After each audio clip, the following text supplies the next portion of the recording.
Pourquoi est-ce que la diaspora chinoise réussit-elle dans les affaires? Quels sont leurs secrets?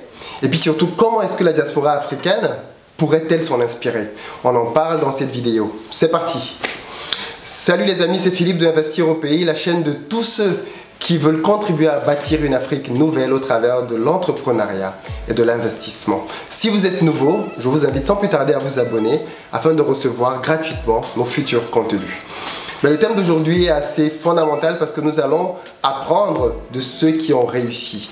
Il y a aujourd'hui des diasporas qui ont des résultats concrets et nous allons étudier dans une mini-série de vidéos deux d'entre elles, la diaspora chinoise et ensuite la diaspora juive. Dans cette vidéo, nous allons commencer par la diaspora chinoise.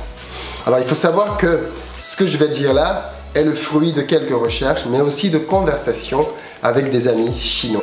Et dans cette vidéo, nous allons étudier ensemble 6 éléments caractéristiques de la diaspora chinoise. Le premier élément que nous allons voir par rapport aux Chinois, c'est le travail.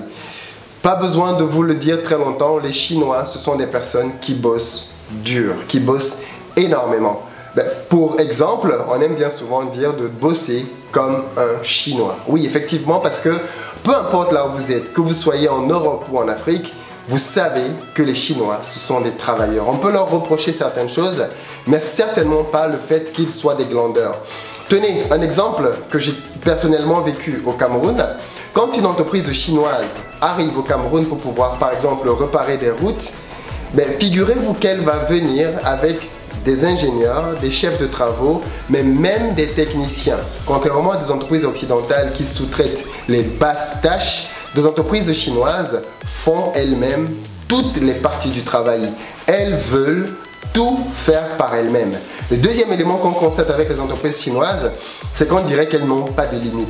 Les mecs qui travaillent du lundi au dimanche, de 6 h du matin à minuit, ils sont en train de travailler. Ça traduit énormément par rapport à leur mentalité, par rapport au travail. Les Chinois, ce sont de très grands travailleurs. Premier élément. Le deuxième élément qui est caractéristique de la diaspora chinoise, c'est que c'est une diaspora qui vit en communauté. Oui, les Chinois, ce sont des gens qui vivent entre eux. Je ne sais pas si vous avez remarqué, mais dans le pays dans lequel vous êtes, il y a forcément une communauté chinoise et vous avez dû vous rendre compte que ce sont des gens qui sont très souvent entre eux. Ils ne se mélangent pas beaucoup. Et on va voir pourquoi un peu plus tard dans la vidéo. Ce qui n'est pas totalement le cas des Africains. Moi, il y a une histoire qui m'a toujours marqué.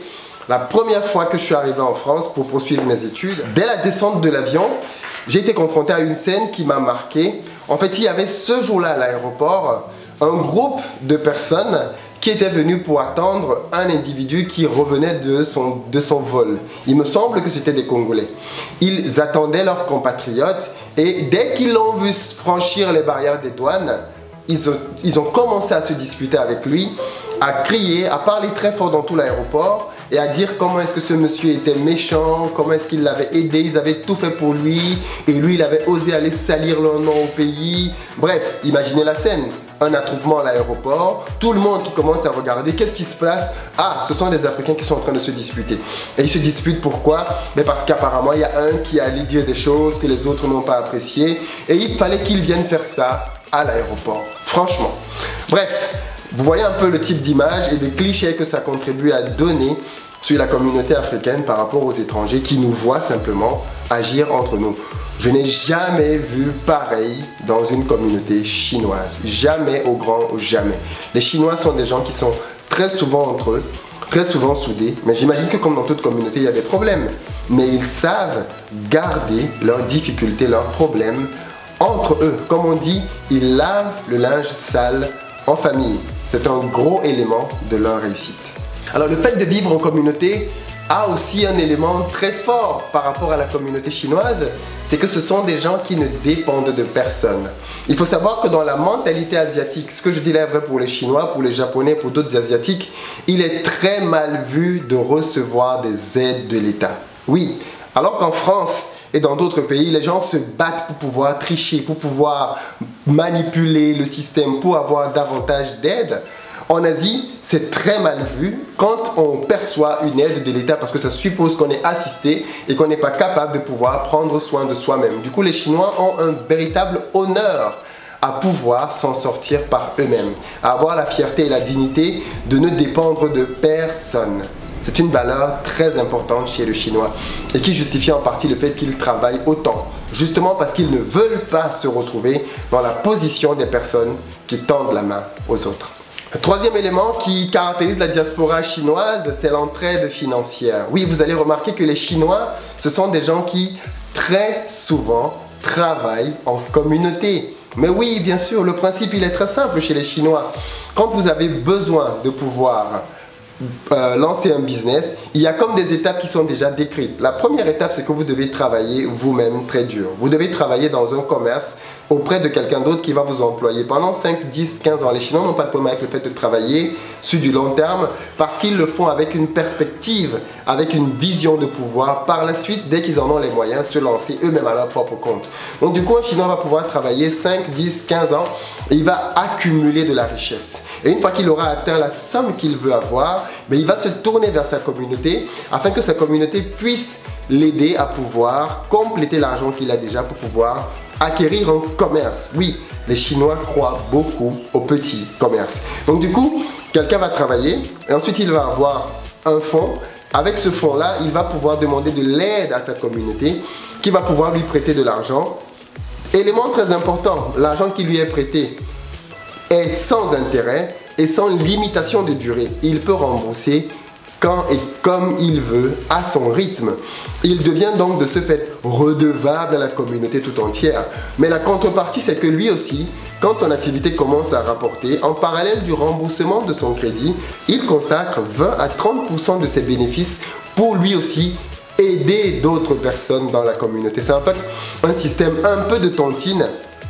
Juste que là, on est dans un système qui met en avant beaucoup la générosité. Du coup, quand vous lancez par exemple un business, il n'est pas souvent, il arrive souvent que un autre fournisseur chinois puisse vous prêter ou même vous offrir du matériel pour vous aider à lancer votre business. Il y a une vraie valorisation des petits business et donc les Chinois travaillent énormément en croyant que les petits business peuvent permettre de pouvoir par la suite s'affranchir des contraintes économiques qu'il peut y avoir autour. Un quatrième élément qui justifie la réussite de la diaspora chinoise, c'est que les Chinois sont obsédés par la réussite académique, scolaire de leurs enfants.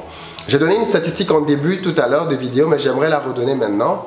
Réalisons quand même que les enfants de Chinois aujourd'hui en France représentent en moyenne 27% des cadres. 27% des cadres. Les Français eux-mêmes représentent 14%. Les Maghrébins, 9%. Et les Blacks, 5%. Ça veut dire qu'en fait aujourd'hui en France, on produit 5 fois plus de cadres chinois que de cadres africains. C'est très fort comme statistique. Mais d'où est-ce que ça vient? Si vous avez étudié en France, alors vous avez peut-être constaté ce que moi j'ai pu voir. Dans mon école d'ingénieur, les communautés étrangères les plus nombreuses et de très loin étaient des Chinois. Ils venaient tous les ans en masse pour pouvoir être dans l'école d'ingénieur. Mais ce qui se fait dans mon école d'ingénieur se fait dans les facs, se fait dans les lycées, se fait dans les collèges.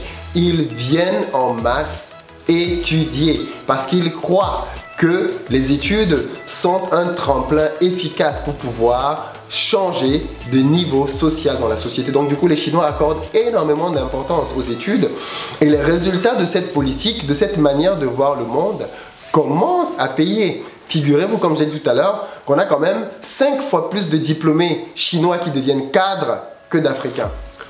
Mais en fait, il y a aussi une historique à ça qu'il faut pouvoir prendre par rapport à la Chine. C'est qu'en Chine, aujourd'hui, il y a effectivement un parti unique, c'est vrai. Mais il faut savoir que dans ce même parti unique, il y a un système de valorisation qui fait que quelqu'un peut partir du très bas de l'échelle et devenir demain Premier ministre, président de la Chine. Et comment est-ce que cela se fait? Ça se fait simplement par le mérite. Le système est fait de telle sorte que le plus méritant est récompensé et gravit les échelons jusqu'à ce qu'il puisse arriver aux plus hautes sphères de direction dans le pays. Du coup, cette mentalité-là anime les Chinois et ils pensent donc que peu importe le pays dans lequel ils sont, avec les études, en étant méritants, ils peuvent arriver jusqu'aux plus hautes sphères de tous les pays dans lesquels ils vont grâce aux études. Le cinquième élément qu'on peut voir par rapport aux Chinois, c'est que c'est un peuple de commerçants. Oui, les Chinois, je l'ai dit, croient au petit business. Là où les Africains et d'autres communautés négligent les petits business, les Chinois ont comme une pyramide de croissance. Ils commencent très souvent par des petits business. Ça va être un restaurant, ça va être une cordonnerie, ça va être un petit centre commercial. Bref, vous voyez ce que je veux dire. Ils croient au petit business. Mais attention, ils sont dans une logique de croissance. C'est-à-dire que après avoir acquis un petit business pendant quelques années, ils vont aller à une étape un peu plus grande. Ils vont acheter un centre commercial. Et du centre commercial, ils vont aller encore à une étape un peu plus grande. Beaucoup de gens ne le savent pas, mais beaucoup de promoteurs immobiliers en France sont des Chinois. En fait, peut-être que l'appartement dans lequel vous habitez aujourd'hui appartient à un promoteur chinois. C'est juste que vous ne le voyez jamais, donc vous ne savez même pas qu'en fait, au final, celui qui vous loge est un Chinois de la diaspora.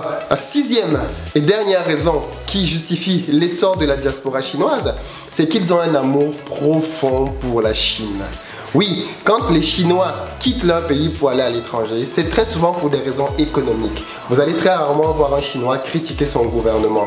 Et pourtant, on est dans un régime dans lequel il n'y a pas vraiment de démocratie. Et pourtant, les Chinois, aujourd'hui, sont à plus de 80% satisfaits de ce régime-là. Parce que ce régime-là répond aux aspirations du peuple. C'est un régime qui permet à la Chine d'avoir, ou plutôt de revenir à la place qui était la sienne dans le monde. Oui, parce que tous ceux qui sont surpris par l'essor de la Chine aujourd'hui, je vous invite juste à regarder un tout petit peu l'histoire. Vous allez vous rendre compte qu'avant les États-Unis, avant l'ère dans laquelle nous vivions, en fait, les leaders du monde étaient des Chinois. Et le but de la Chine aujourd'hui est simple. C'est de retrouver sa place naturelle et légitime qui est de leader du monde. Il ne pense pas être usurpateur en allant vers cette position-là. Au contraire, il pense juste vouloir rétablir une injustice. Du coup, dans l'histoire de la Chine, comme c'est un peuple qui a beaucoup voyagé, qui est sorti de son pays, c'est un peuple qui a été très souvent discriminé. Et donc, à force d'être discriminé, qu'est-ce que ça a entraîné? Ça a entraîné que les Chinois ont appris à se replier sur eux-mêmes et à travailler entre eux et à ne compter que sur eux. Ils ont quitté leur pays pour pouvoir aller chercher de l'argent à l'étranger et généralement, quand ils parviennent à gagner de l'argent, qu'est-ce qu'ils font? Ils le renvoient vers la Chine.